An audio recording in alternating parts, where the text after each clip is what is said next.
Hey there, Mark Brown. It's my turn to levitate. I am so freaking pumped and excited. Uh, we're gonna sit down with a guy, John O'Leary. If you haven't heard his story, you gotta go out to YouTube, search his name, check out the Goldcast video. It's 7 minutes, and I just watched it again twice, and got choked up both times. But I shared the stage with him in Florida, and when he got off stage, I was just like, you got to join us. Please be on the podcast. His story is unforgettable, and how he tells it is unforgettable. So, Mark, I just want to dive in to get more time with John. Anyone can give a presentation. Few deliver unforgettable presentations. What's the difference? You're about to find out. Welcome to the Unforgettable Presentations Podcasts with your hosts, world champion speakers and coaches Mark Brown. Your life tells a story, and there's someone out there who needs to hear it. And Darren LaCroix. Stage time, stage time, stage time. Ready for some powerful presentation ahas? Let's dive right in.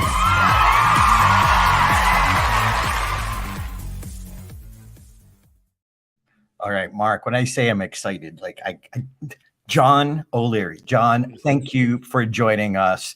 All right, hero worship here. I'm just going to say it. And John, here's why, because not only did you live that story that is unbelievable, but you learned how to tell it in an unforgettable way. Because some people have magnificent, outstanding stories, and let's just say they ride the celebrity or something, and then they tell it okay. Right. The way you say it and the principles that you teach, anyway, just get us started. How did you even come to becoming a speaker? You lived the story, that's one thing, but how did your speaking start? Well, let me just start by thanking you both for the work you're doing and the influence you have, and now for inviting me into this community. I'm honored by it, and I'm looking forward to our time together. And no one's more surprised by the fact that I'm on your show and doing the work that I do than I am. So you're on the show right now with a guy who's an introvert by nature, who's shy, who struggles with self-worth from time to time, who struggled in school, who as a business major was forced to take a class called public speaking for the business major. And I took a second semester senior year because I was terrified of it. So you're not on the phone with a guy who was preordained to be on stages. And I think there's something about being a redeemed introvert. Or, I mean that. Like extroverts, they want to tell the story. You know, they want to take a microphone into a room where you don't even need one. I think sometimes there's wisdom in sitting back and learning and growing and asking questions and wondering if you actually are worthy, and then trying to prove yourself time after time after time. So when you and I first met, Darren, it was probably the 23rd presentation that I've given in my life. That's a fair amount of time on stage. But I think that one is serious as I did the one before it, or the one after it, or the 33 or so since I've met you last. So I think that's where we ought to begin, with just the sense of humility that any great speaker ought to take onto that stage with her or him. Absolutely. Do you remember back to your first request for being a speaker, or how did that happen? Yeah. So for the folks who don't know the story of John O'Leary, you're right now listening to the voice of a guy who got burned when he was 9, and we can spend more time later on talking about it. But 9-year-old burn victim, 5.5 months in hospital, 100% burned, absolutely should have died, does survive. And one of the commitments I made in hospital was to never look back. I didn't want to become a speaker. I wanted to become ordinary. I didn't want bright lights, man. I wanted dim acceptance. I just wanted to be kind of gray matter like normal people. So I spent 20 years hiding from the scars and trying to be something that I really wasn't, just trying to be like everybody else. And then back to your question, do you remember the first? Yeah, dude, I remember the first because it changed my life. I'm working construction, which is a strange career path for a guy with no fingers to work, but it's the one I chose. So I'm working construction, get a phone call. I flipped the phone open. So that's going to date this conversation. And I remember a little girl on the other side began the conversation with the question, Mr. O'Leary. She said, Mr. O'Leary? So I said, oh, let me get you my dad's number, And she goes, no, Mr. O'Leary, before you hang up, your dad just gave me your number. I have a question for you. Would you speak at my school? And I said, about what? And she said, I've read that you were burned when you were a little boy. You should have died and you lived. I want to hear that story. And guys, I'd never told the men I was working with at that time. I'd never told college roommates. I tried to kept this thing as buried as I could. But on that day, outside of this construction site, next to my pickup truck, I uttered the word yes. And I regretted it immediately. Practice the talk. I could have used Mark's help quite a bit in the early days. Practice that talk for 48, I'm not exaggerating, 40 hours. It was a 10-minute talk to 3 Girl Scouts. So that's the first presentation. We're not talking overly bright lights, but I was nervous, got sick ahead of time. That's intimidating, by the way. 3 Girl Scouts. I wouldn't take that now. I would say no. It is intimidating. It's still intimidating. In fact, for those of us who are speakers, the more you do it, the more you realize the smaller the group, the more intimate the group, the more difficult the group. So you're right. 3 is a big number, actually, as a presenter. But I'm in front of these 3 girls. I feel like I failed. I'm reading the note cards. None of it's memorized. None of it's honest. None of it's real, like you and I are talking right now. But as I'm packing up the note cards afterwards, a father came up and said, John, that was terrific. Would you speak at my Rotary Club? And I said, yes. So I went, did a slightly better. And then one of those members was also a member in Kiwanis. So in the first year, guys, I spoke 3 times. The second year, 8. None of it was for income. None of it was for celebrity status or selling books. I was just saying yes. And then the third year, I spoke 36 times. And during that year, I realized that there was a calling here.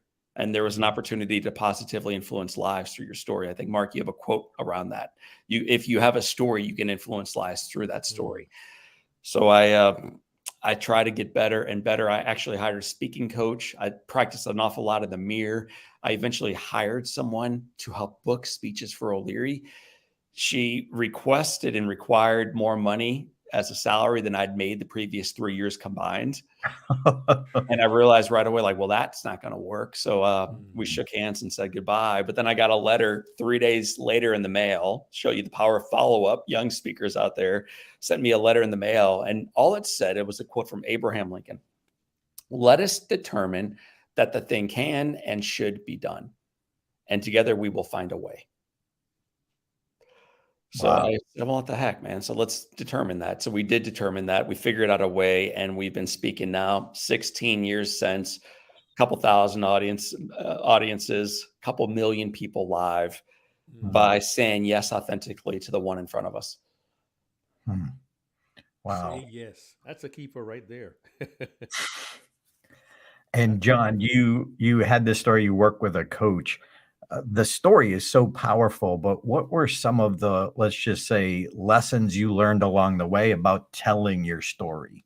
Because a lot of people have stories, but they're not sure what to leave out, what to add in. How did you figure that out? Man, I'm still figuring that out. I go through old slide decks from a couple of years ago, and I can't believe I had 7 bullet points. It's like, people can't remember 2 things, let alone 7. So I'm still figuring out what needs to be there, what doesn't. So on this side of it, what I'll say is always start with the end in mind. What do you need the audience to receive? And if it is how good you are, you're focused on the wrong thing. If it's how terrific that one story is when you climb to the very tippity top and the view you had, I think it's the wrong thing you're focused on. It ought to really be about what's their struggle, what's the tension, what are they walking into that room with, what does success look like for them, and how can you help them get that? And then if you start with that, then you back end into it by saying, so it's that point and it's this one and it's not that one and it's more interactive or it's less interactive. So we always begin with what they need, not what we do. From a delivery standpoint, one of the things I remember she had me do, her name was Linda. One of the things Linda had me do, it was terrible. is to read in front of her children's books. And this is before I had my own kids. So she would bring in books that she had for her grandchildren, and I would stand with the camera rolling, tape rolling. Good old days, boys. The tape rolling. I can And I relate. would read children's books to Linda and a camera. And then we would watch it. And she would say, "Do you believe it? Is it encouraging? Are you bringing the child along for the ride?" Wow. No, I hate I hate myself doing this. She's like, "Well, do better then. Make it more playful, more energetic. Act like you're speaking to a child." So I'd read it again, and it was horrible, and I'm not a good reader. And then again, and then again, and again. So before we got to tell us again how you were burned, who showed up, what was it like to wake up without fingers? How'd you learn how to write? No, it was reading kids' books to an older lady and to a camera. And those were some of my very first presentations given, and they were some of the worst presentations given. But sometimes you got to do the bad to ultimately deliver the good. That's wisdom right there. I mean, I know Darren and I encourage people to videotape themselves, which is fine, and they will do it. The kind of hard part is watch it, watch it, Worst. and learn from it. So you see, you do the hard stuff, or was it do the bad ones? Yes. I'll make it. Yeah, do the hard thing. Yeah, this is a powerful idea, man. Do the hard thing. Do the bad ones to get good. Right. Yeah, the bad to get good. That's correct. You know what though? We have been often telling people and trying to inspire people to understand. We, from our own experience, realize you don't start out that great, right? But many times we want to start at a certain level, and it is not good enough. And we do talk about good enough in one of our other podcasts. We figure, well, I'm never going to do it. Yes. But I love what I think it was 14th century Persian philosopher Saadi, Saadi, said. He said, all things are difficult until they become easy. And the last part I added, using my brain, logical brain, well, that generally is time and practice. Yes. They become easy. It's time and usage. It's time and experience. But it starts out hard and bad, but it becomes better as your life certainly bears out right now. When did you think 4 years down the road, when you said yes to 3 Girl Scouts, it could lead to a career? And at what point did you realize, was there ever a point in your progression, John, where you said, you know what, I could really bless people with this skill? Was there ever a moment like that in your experience? Yeah, several. And as they start layering on top of one another, there's conviction for the work you're doing and why you would go through the difficult, why you would fail and fall, trip, dust yourself up and do better. So there are 2 that were most meaningful for me. One was a local Rotary Club, but it was all the chapters combined as one. And again, I'm not being paid for this. I may have received a chicken dinner that night, but I was able to bring my mom and dad in. So they were honored guests. They were celebrated by this large room. And I remember thinking, isn't that cool that my heroes are being elevated by this big room, a couple hundred people? And that was a meaningful night for me. And then there was a deal where we spoke at a prison in Fort Leavenworth. And again, I told you guys before we went live and recorded that you're on the phone with a guy who's an introvert, and all these mitigating factors that would suggest I would not become a speaker later on in life. Those things are true now, but they were certainly true back then. So I'm going in here scared and not a convicted or confident presenter or even as a human being, but I'm on mission. I'm saying yes to opportunities, and I'm reading note cards. And eventually about halfway through, realized like that's not at all what these guys need. And so I just put the cards down and start speaking authentically to them. And we have this exercise near the end where I have them make a list of what they're grateful for as a result of being here in prison, which is kind of a weird thing to do. On the heels of me sharing what my father was grateful for because of Parkinson's disease. And it's this incredible list of joy in the midst of the storm. So I shared my father's story and I said, guys, listen, I was in hospital for 6 months. None of us want to be in this room. None of us want to be wearing these clothes. But even in the midst of this storm, what are you grateful for right now? And so I sat down, I just played the piano for them a little bit while they were taking notes, finished up that thing. And I said, who wants to share your list? And by the way, as a speaker, I think what allows you to be great is to take risks. So if you're doing what everybody else is doing, you're going to be just like everybody else, which is fine. That's not bad. But I'm willing to take risk every day. I don't really care. I think that's ultimately when you allow them maybe to become the heroes of the story, that's when we succeed together. So I'm always looking for opportunities to bring along the audience and allow them to shine. But there's risk involved, as you're about to find out. So I ask if anybody wants to share their list. One guy raises his hand and he reads word for word, not one damned thing. And then he crumbles up this piece of paper and throws it at me. I say, wow, thank you for that. Well said. Anyone else? Anyone else?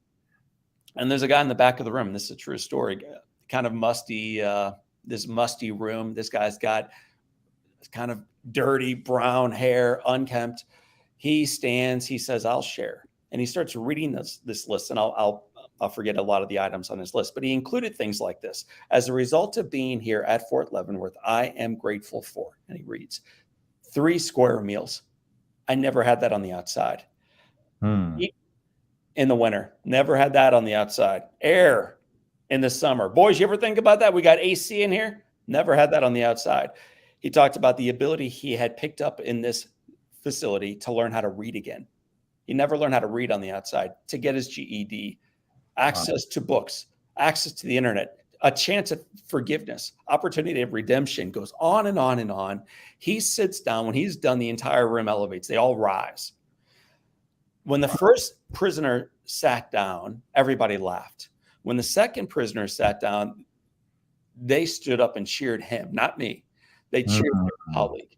And I remember just observing this, thinking like, dude, is that the power we have as presenters to allow people to feel so intimately and wholly that it changes like the entire tone of the conversation once you walk out of the room? Wow. And that's what I tried to do in Fort Leavenworth. It's what I try to do in organizations or wherever I'm speaking, to change the temperature of the room once I'm gone, not just while I'm there. That's easy. But once you're out, can you keep it changed after you walk out? Wow. Man, And about impacting people's lives, hearts, minds, Yes. attitudes. And I believe that's a challenge for any presenter, but I believe it also speaks to the mindset behind why you do what you do, right? I mean, you started off, I was asked to talk to 3 Girl Scouts. Okay, I'll tell them my story because they want it. But over time, the perspective shifts. As you said, Yes. you really want to be able to have an impact and have some kind of value you give. Now, what do you say, John, to the emerging speaker who says, well, I want to be a speaker, but I wasn't burned over my whole body. Right. I didn't die and come back to life. You don't have a story. I don't play the piano with knuckles. I mean, why should I even bother? How do you encourage them? Well, I think some of the most powerful stories that I share have nothing to do with playing the piano without knuckles, being burned to an inch of death, and then rising up and having a good life afterwards. I think the best stories that I share have very little to do with me. And the more ultimately we can share stories and insight into how the individuals in the audience are the heroes of their stories, the more effective we will be in changing their lives. The mistake we speakers too frequently make is to think that it is about us, about how high the peak was that I summited, about how difficult it was to go to the moon 3 different times, about how difficult it was to go through the 33rd skin graft. The reality is the audience doesn't really care. And so it's not a knock, because the reality is if you were in the audience, you wouldn't either. You're thinking a lot more about your marriage. You're thinking a lot more about your dad. You're thinking a lot more about your kids. You're thinking a lot more about this economy. You're thinking a lot more about your addiction or your dreams or your life than you are about some mountain climber, burn survivor, or overcomer. So then the job of those people with terrific stories is to remind them in the audience, it's not about the one with the microphone. It's about all of us in the audience. So all of that to say this, you don't need a crazy story to move audiences, to move minds and hearts. I think sometimes in sharing a remarkable story, you are actually maybe detrimentally blocking the audience from moving forward in their stories. because the mistake I used to make a lot as an early speaker is people would come up to me and say, well, it's not like you, but, or I've never been through anything bad, but, and they almost felt like less than because the Mm. story was so terrific. Yeah. It's Wasn't so, relatable. yeah, we want to be highly relatable. And the way you do so is to focus less on your story, more on theirs. Mm. And if you're watching this live, please feel free to put in a comment. Mark, we got one from Rafiq. Rafiq, good to see you, my friend. Not sure how to pronounce that, but he was I'm in. recapping one of John's quotes: "Do the bad and ultimately deliver the good." So thank you for posting that. We greatly appreciate it. And I just love the willingness to take risks, because that's the opposite of what our human body, and especially if you're an emerging speaker, you don't want to like take the risks because you're afraid to screw up. Well, impact is on the other side of the risk. And John, let's go back to your story a little bit, even though a lot of your powerful stories aren't about that. Just what you say and how you say it. I remember sitting there in the audience listening to you, just in awe. And um, like, you bring humor to one of the most tragic stories I've ever heard. I forever will love your line when your dad, after the, well, I'll let you set it up, but what your dad, what your thought was about your dad, to bring levity to that. That's, as a comedian background, that's like, that's the ultimate. But I'll let you. Yeah. How'd Well, that come? there's a lot there. The first is, if we aren't moving the audience to laughter and tears and Mm, movement, then we're not doing our jobs as well as we could otherwise. Mm. So I learned early on, because I'm John O'Leary, living in the Midwest. Irish folks naturally have humor to get them through the misery of their lives. I mean, it's cloudy every day in Ireland, and it rains a lot of the potatoes. Potatoes get old after a while, man. So like when we came over, like, we needed humor to not take the struggle so seriously. Mm. And that is still true in like big Irish families. And so I'm from a mother and a father who were both Irish. And so humor was a big part of our lives. And if that's true, it ought to be a big part of our delivery as speakers. So mm, even if I'm in a storm, when I'm sharing something difficult, I try about halfway through that, about 3 to 5 minutes in, to shock the audience where they think they're about to cry. And all of a sudden they're like, I'm laughing. What is it okay? Like, is it okay for me to be laughing right now? And if you pay attention to horror movies, they will have that same kind of build out where they open up the closet door and, oh, it's nothing. And you almost find yourself as an audience member laughing, like, oh, it's okay. But then it's like, no, it's not okay. The monster's over there. And so the more you take them on this wild roller coaster ride, the faster that hour goes and the more transformational it is once the hour is over. So the specific story you're talking about is after John O'Leary, your guest today, blows up a can of gasoline in his face and burns himself and almost dies and burns down the house. And there's a lot involved in that story, of course, of heroes that morning of. mm, But once I finally get to the hospital, the first person back to see me is my dad. And, I'm 9 and I'm laying in a hospital bed, no clothes on, no skin. I'm dying. I knew I was dying. And Darren, what you heard in Florida when you and I met was I'm looking up at the bright light. And this is all true story. I'm looking up at the bright light. And the only thought I had was, oh my gosh, my dad is going to kill me when he finds out. No, when dad finds out I burned down the house, he's gonna tear me up.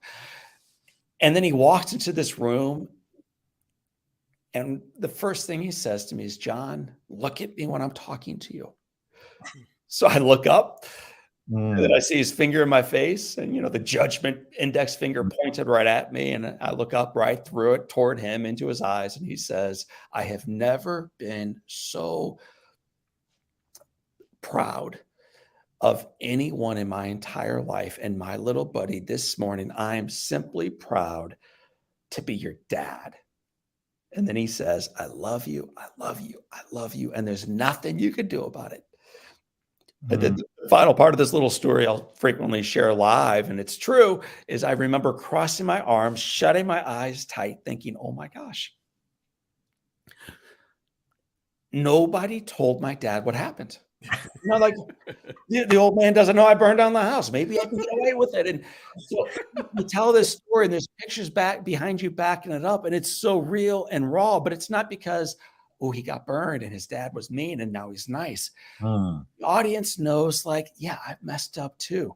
And I had that disciplinarian figure, and they did judge me poorly sometimes. And they did have moments of grace. And we need the two and the tension between. And that pulls us forward, not into John's story, but into ours. And that's the power of storytelling when it's done well, that there's sadness and humor and drama and trauma, and it all merges together to ultimately animate us as listeners into action.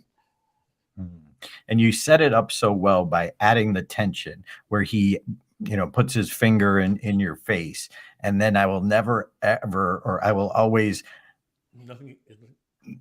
and that like that moment of hesitation just draws you in, and then bam, the humor. It's just well done. And again, if you're listening to this, there's humor in your story, even your tragic stories. Right.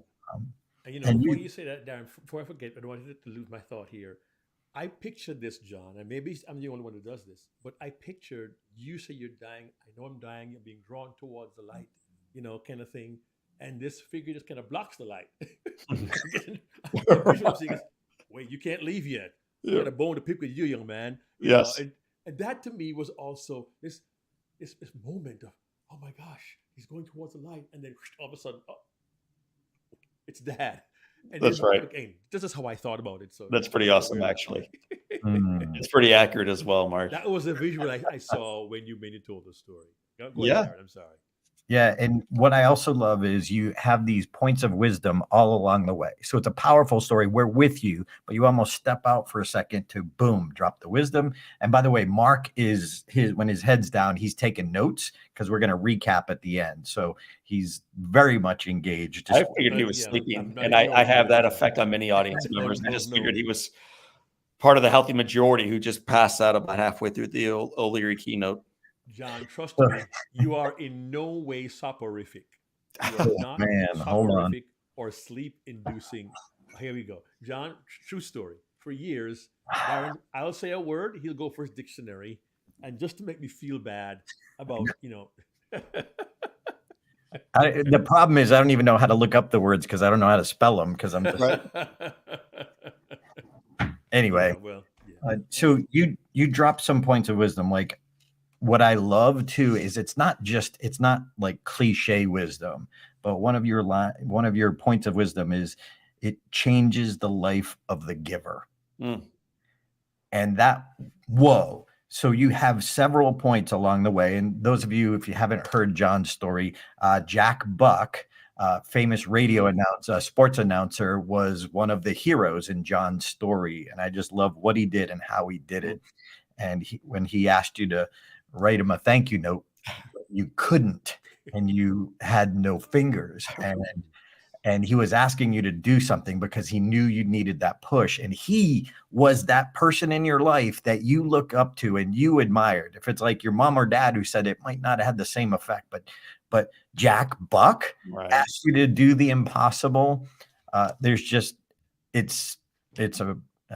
anyway. Well, on radio for a moment, sometimes folks will ask, where did your style of presenting come from? And I do love great presentations, but it's not from watching other great speakers as much as two things. One is I love radio. I love baseball in particular. And a great announcer, the reality about baseball for the baseball fans in the room, there's not a more miserably slow sport in the entire world than baseball. I mean, it's pretty slow going on July 3rd with 2.5 months left and you're a fourth place team. Like, it's hard to be engaging in the third inning down 4-0. So then what does a radio announcer do to make sure that you don't go anywhere? Tell stories well. And there's that pause, and they don't try to fill it like an auctioneer. They don't try to get in as much content during that 3-hour game as they can. They let the background noise kind of tell the story too. And the audience noise, imagine that. Imagine as a presenter allowing audience noise to help tell the story. So I love the way a great radio announcer will broadcast a baseball game. And I wanted to do something similar as a presenter. So that's one area that I drew some inspiration as a presenter. And secondarily, like, I'm a Christian. So I go to church on Sundays, but where I get inspiration during the week as a human, but also as a presenter, is from great radio pastors. And the Mm, way these guys, man, they draw content for day after day after day, 30 minutes at a time, and they get you to laugh and feel and learn and do. Gosh, their cadence, whether you're Christian or not, there's something we can borrow from their mm, cadence that when applied well and when honed with practice can move any audience. mm. And Rafik had another question. I'll throw in my 2 cents, but John, if you have any thoughts on this, should humor come before tragedy or after? Which is more effective in storytelling?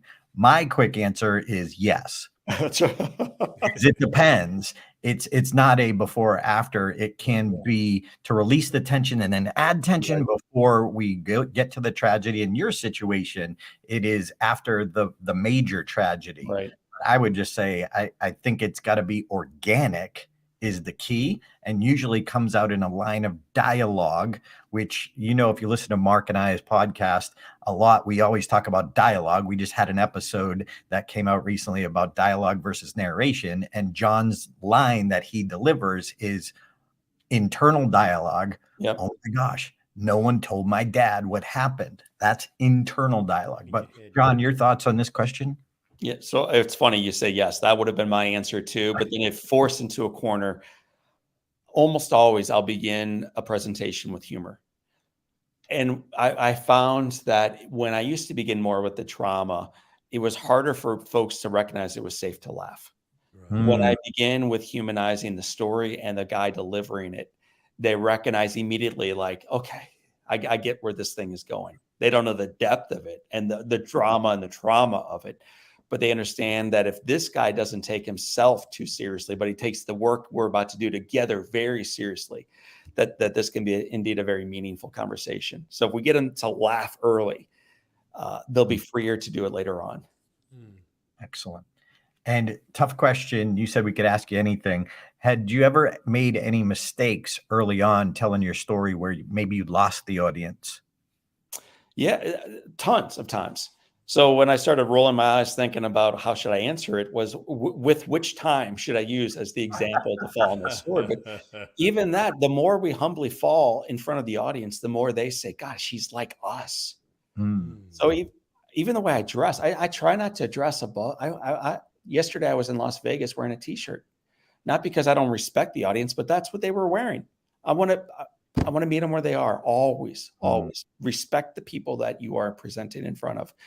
So the times in the past when I used to make the greatest mistakes primarily were around the times when I wanted to get 100% of the audience to like me.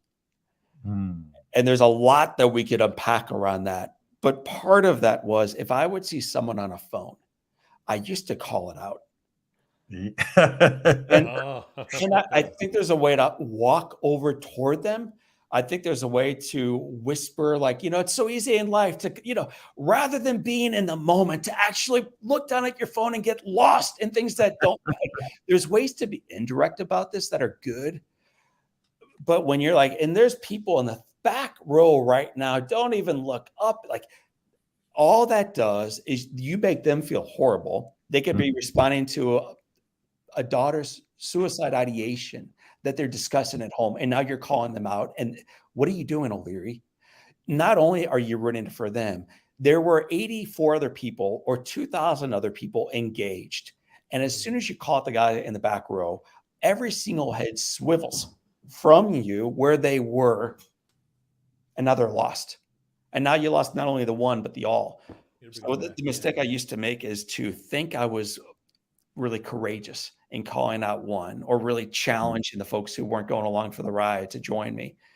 And now what I've recognized is be bold in attracting one and then another and then another. But don't swing for 100%. Start with one and then grab that beachhead and move onward from there. Mm. And it's I funny, very early on, I was told to find a friendly face in the audience.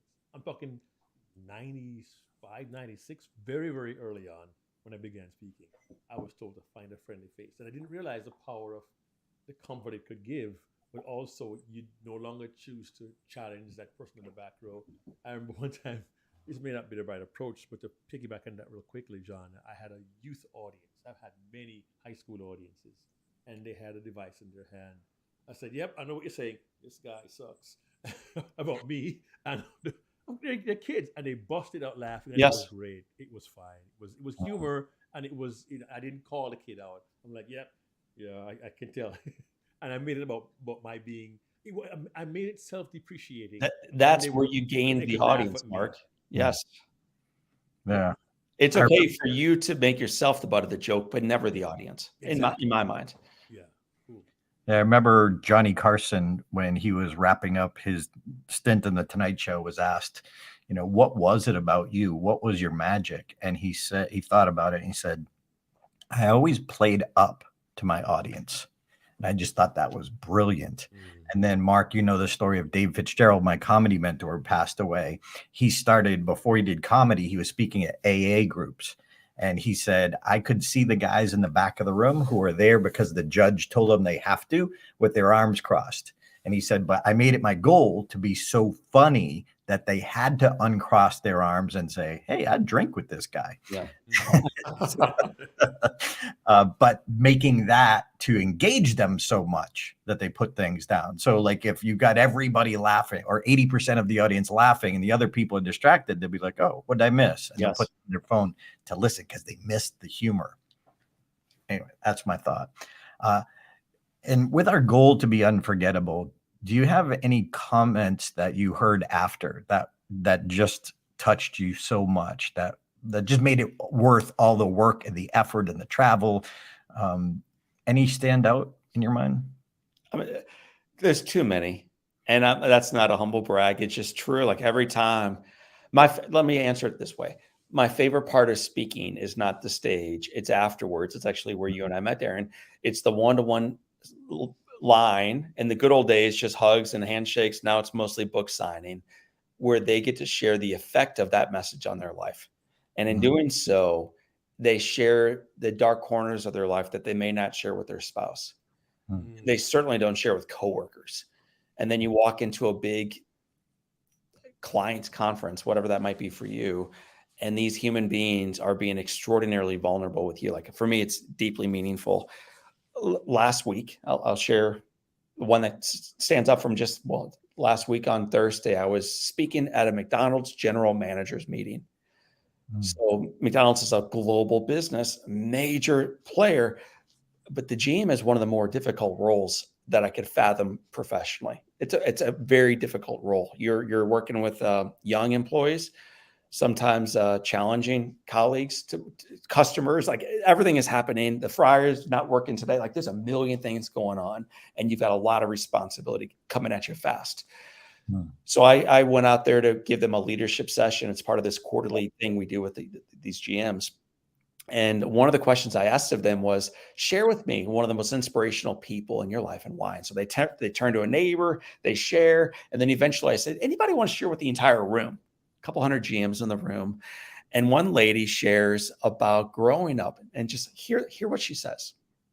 Because it's always more than what people say. So you got to really listen. She said, growing up, we didn't have a car. Like that alone at a GM, that says a lot.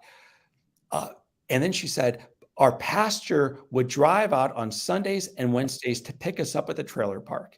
Okay. There was a lot said there too.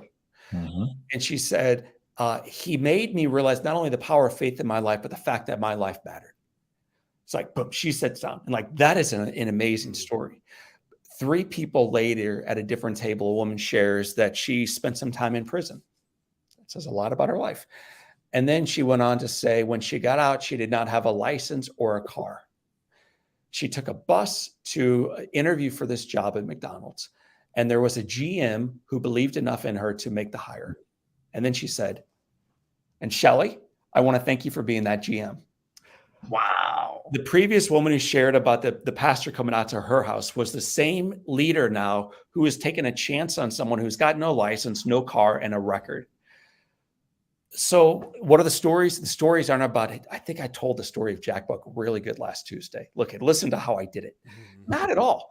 The stories are about what the audience are opening up and sharing not only with me, but with one another, reminding everyone else who's got any ears to listen with or heart to feel with that if they weren't paying attention to O'Leary, they're missing out because this is a story about them ultimately. Hmm. The more we can mix an audience so that the real heroes in the story aren't John and the people he shares from the platform, but the leaders we work with every day who we've never taken the time to really get to know their stories. That's when we've done something magical, and that's when we've really earned our keep. Hmm. It's funny. I've said for so many months, probably years by now. I've always said the story is about you, but it's for them. And when you tell your story in a way that connects to them and their experience, and they think of their own story, and they can share their own story, then you really serve them well. And John, you're doing that uh, time and time again. That's just Hmm. that's powerful, really powerful. And Yeah. can I add one more little thing on that? Is just Please. I'm not after perfection, and this might get me thrown off your show or never invited back in. But I know people. Don't worry, you're good. I know people. I sometimes raise my hand at the wrong time and put it in the pocket at the wrong time. And the left side of the stage should be humor and the right side serious. And I get those mixed up. Like I'm all over the board sometimes. But without a doubt, he's a believable character. He's authentic and he's for you. So as an audience member, if you're feeling those things like that guy is believable, he's incredibly authentic and he's for me. Hmm. They will give you so much grace when you dangle prepositions and use your hands poorly and have the wrong slide up at the wrong time. So, yes, grow in the profession and grow in the craft and become excellent. To do that less than that is a disservice to your creator, in my mind. And at the same time, the more you can just be radically authentic and for them, the more they will not only go along for the ride, but offer you a little bit of grace when you misstep. Nice. Be radically authentic. Man, well Sweet. said. As we start to wrap this up, John, Mark is going to put together the keepers, the wisdom that you dropped. We love to recap it. It'll be a short list today, listeners. So you'll get back to your days here. I beg to differ, but thank you. What advice, if you were sitting down over coffee with an emerging presenter who really had a story, they really wanted to help the audience, what advice would you give them over coffee? I'd order a large coffee because we'll need more time than this question will allow me to take. But the first is it's not about you. It's not about you. And I'd say, no, really, I need you to write that down. And they'll be like, yeah, I know, but it's such a good story. And I got the diagnosis. And then no, but I need you to hear this again. It's not about you. So that would be the very first bullet. The second would probably be what's in it for them. Like, how does that mountain experience or whatever else, how does that influence positively their life? What are their key takeaways would probably be the third. What's one thing they can do afterwards because they got to meet you today and hear your story and learn about their own life today? How do you interact with the audience to make them feel alive in a marketplace that comes in dreading the day, utterly isolated, feeling despair, struggling with hope? How does that experience with you renew them? And so these would be some of the things I would ask them. I would probably ask them around how many bullets they have. And I would remind them I had 9, then 7, then 5. I gave an hour and a half keynote yesterday. I had 2. And I said, at the end of this, I want you to pick one that you will do. I don't want even you to leave with 2. I want one. I want one. So those would be some of the things I would drop while we had coffee together. Hmm. And Rafiq said, this is gold. Thank you, Darren, Mark, and John. And before we get to the keepers, last question, John, how would people get a hold of you? So I have up that, John O'Leary inspires.com, but social media, how would people reach out to you? By the way, if you're an event planner and you have a big conference coming up, John is amazing. And the connection that he has with the audience is unforgettable. And his story is unforgettable, but the wisdom that you walk away with is just amazing. Please consider John for your conference opening, closing, whenever. So, John, how else would people? And by the way, John has a podcast.